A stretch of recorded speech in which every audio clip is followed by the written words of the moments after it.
자, 요즘 날이 좀 따뜻해지면서 그거 생각나시죠? 그렇죠. 삼계탕.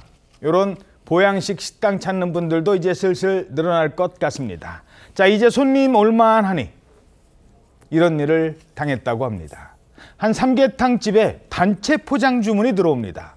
이 간만에 들어온 단체 주문, 무려 50인분 주문이 들어옵니다. 삼계탕 50인분. 자, 손님이 근데 주문을 하면서 뭔가 이상한 요구를 했대요. 자, 사건 파일 24에서 직접 확보했던 실제 통화 내용입니다. 어떻게 주문이 들어왔는지 들어보시죠. 네, 사장님, 포장 주문 되나요? 네. 양이 많아요. 단체예요. 네. 내일 저녁 7시인데. 저녁 7시에요? 네, 저희가 찾으러 갈 거고요. 삼계탕으로. 네. 총 50인분 필요한데 혹시 준비되시나요? 50인분이요? 네, 가능하시죠? 네.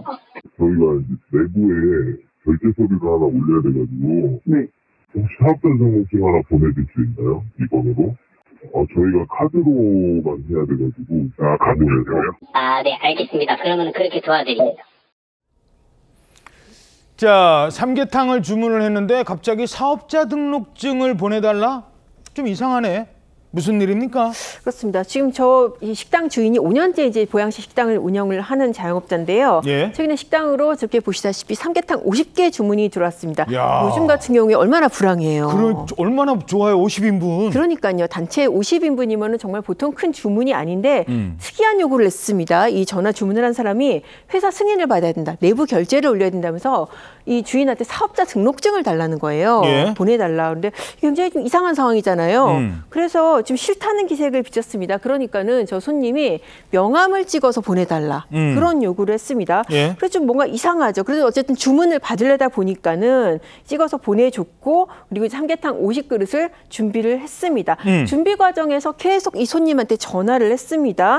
근데 전화를 안 받는 거예요. 어허, 손님, 저기 혹시 뭐 대추 못 드시는 분 뭐 따로 준비해드릴까요? 뺄까요? 뭐 이런 거 물어볼 수 있잖아요. 맞습니다. 요새 이제 주문하면서 요구사항들 반영을 해서 하잖아요. 네. 그런데 전화가 안 됐고 그래서 이 전화를 처음에 주문을 했던 메신저 앱을 통해서 번호를 검색을 했는데 번호에 사용자가 안 뜨는 거예요. 그래요? 그때부터 정말 불안감이 밀려들기 시작을 했습니다. 어허. 그래도 어쨌든 아까 손님이 7시에 맞춰서 온다고 그랬잖아요. 가게로. 예. 그러니까는 그걸 믿고 7시까지 삼계탕 50개를 포장을 해서 손님을 기다렸습니다. 자, 손님이 7시까지 딱 맞춰서 온다고 했으니 7시까지 삼계탕 무려 50인분 포장까지 다 해놓고 기다렸습니다. 기다렸습니다. 또 기다렸습니다. 기다렸는데 직접 들어보시죠. 다음날 조금 뭔가 느낌이 쎄해가지고 전화를 계속 했었는데 안 받으시더라고요. 이제 7시 이후까지도 안 와서 거의 8시 반까지도 안 와서 혹시 몰라서 이제 아프니까 사장이다에 들어갔더니 10시간 전 뭐 하루 전 똑같은 삼계탕집에 그렇게 피해를 준 걸 보고서 이제 그때 알았어요. 자, 결국 손님은 오지 않았다는 겁니다. 야, 사기당한 거군요. 그렇습니다. 이게 일명 노쇼 사기를 당하신 건데 이 삼계탕 50마리에 해당하는 금액이 75만 원 정도의 피해라고 보시면 될 것 같습니다. 이 삼계탕이라는 요리의 특성상 아무래도 당일 조리를 해서 당일 판매를 해야 되는 그런 음식이다 보니까 이걸 뭐 다른 사람한테도 팔 수가 없다 보니까 그렇죠. 이제 그래가지고 이거를 다 폐기 처분을 했다라고 하거든요. 근데 이렇게 이제 사실 진행될 수밖에 없었던 게 이 주변 지역에 좀 특수성이 있는데 뭐 대기업과 협력업체가 많고요. 그리고 현장직에서 일하는 사람도 많고 그리고 대량 주문도 종종 들어오는 그런 곳이라고 합니다. 이 사장님께서도 이 연락이 되지 않는 게 조금 이상하긴 했지만 현장에서 일하는 사람들이 많다 보니까 뭐 일을 하면서 이제 전화 연락이 안 되는 케이스도 있을 수 있겠다라고 생각을 하면서 그래도 이제 조금 믿고 이걸 준비를 했었던 것이고 그래서 사장님께서 이런 피해를 당하고 나서 사실 이게 본인이 이런 피해를 당했다는 것도 좀 창피했는데 그래도 다른 사장님이 또 이런 피해를 입으실까 봐 그래서 이제 용기 내서 녹취록을 공개했다라고 밝혔습니다. 이 사장님들이요. 다른 것도 아니고 70만 원어치가 중요한 게 아니에요. 삼계탕 50그릇을 그걸 버리려니 식당 사장님은 그게 더 마음이 아픈 겁니다. 이게 어떤 음식인데.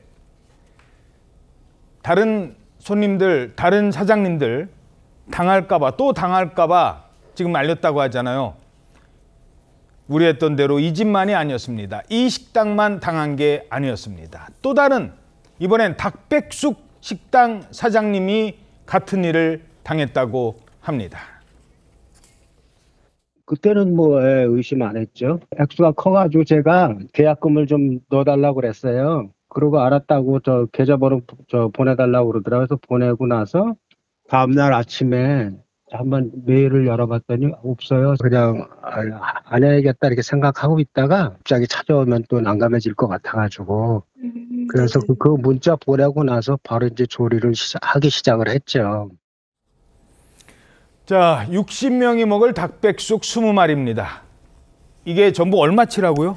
이게 돈으로 따지면 120만 원에 육박하지만 이 토종닭 백숙 20마리를 또 찾아가겠다고 하면서 허위 주문한 사건이기 때문에 이 자영업자 사장님도 굉장히 속상했다. 특히 이분은 계약금도 보내라고 요구를 했다라는 거예요. 그런데 계약금도 보내지 않고 뭔가 찝찝하긴 하지만 혹여라도 준비 안 하고 있다가 또 손님이 진짜 찾으러 오면 난감해질 수 있다 보니 또 정성스럽게 닭백숙 20인분을 마련해서 이렇게 포장도 해놨는데 이거를 만드는데 2~3시간이나 걸렸다라고 합니다. 그런데 끝끝내 찾으러 오지 않았다라고 하고요. 또 본인이 그제야 이게 노쇼다 이런 피해를 알게 됐다라고 하는데 이 닭백숙 역시 또 전량 폐기됐다라고 합니다. 하나는 닭백숙, 한 식당은 삼계탕. 이거 왠지 같은 사람 같아요. 그렇습니다. 왠지 같은 사람으로 추정되고 있는데요. 이 사장님뿐만 아니라 그 자영업자 온라인 커뮤니티 같은 경우에는 노쇼 피해를 봤다는 글이 여러 건 올라오고 있습니다. 그리고 재발 방지를 위해서 그 노쇼 고객의 번호 있지 않습니까? 공유하기도 하고 또 같은 사람이 피해를 당하기 때문에 공동 대응을 하고 있다고 하는데요. 노시행의 고의성이 입증되게 되면은 위계한 업무방해, 5년 이하의 징역이나 1,500만 원 이하 벌금을 처하기 때문에 이런 분들은 꼭 검거를 해서 형사처벌을 받게 해야 될 것 같습니다. 예. 지금 저희 댓글 보니까 이런 게 있네요. 이렇게 주문할 땐 선불이라도 좀 일부라도 좀 받아놓는 게 방법이다. 손 변호사님, 이거 영업적으로 선불 좀 주셔야 될 것 같은데 할 수 있는 거 아니에요? 요즘에는 선불로 예약금을 받는 식당들도 늘고 있을 뿐만 아니라 관련된 인적사항이나 이런 손님에 대한 개인정보를 요구하는 업체들도 많아지고 있습니다. 다만 이제 고령자들이 운영하는 이런 식당이거나 이제 지역사에 있는 사람 입장에서는 신뢰하는 것을 서로 이제 또 미덕으로 삼다 보니 선불금을 받지 않는 경우도 왕왕 있는데요. 그렇게 되면 이렇게 쉽게 주문을 하고 찾아가지 않거나 아예 악의적으로 이렇게 업무방해라거나 괴롭힐 목적으로 이런 허위 주문을 하는 일들이 넘쳐나고 있기 때문에 조금이라도 계약금을 받고 인적사항을 반드시 확인한 다음에 주문을 이행을 하셔야 되지 않을까 생각합니다.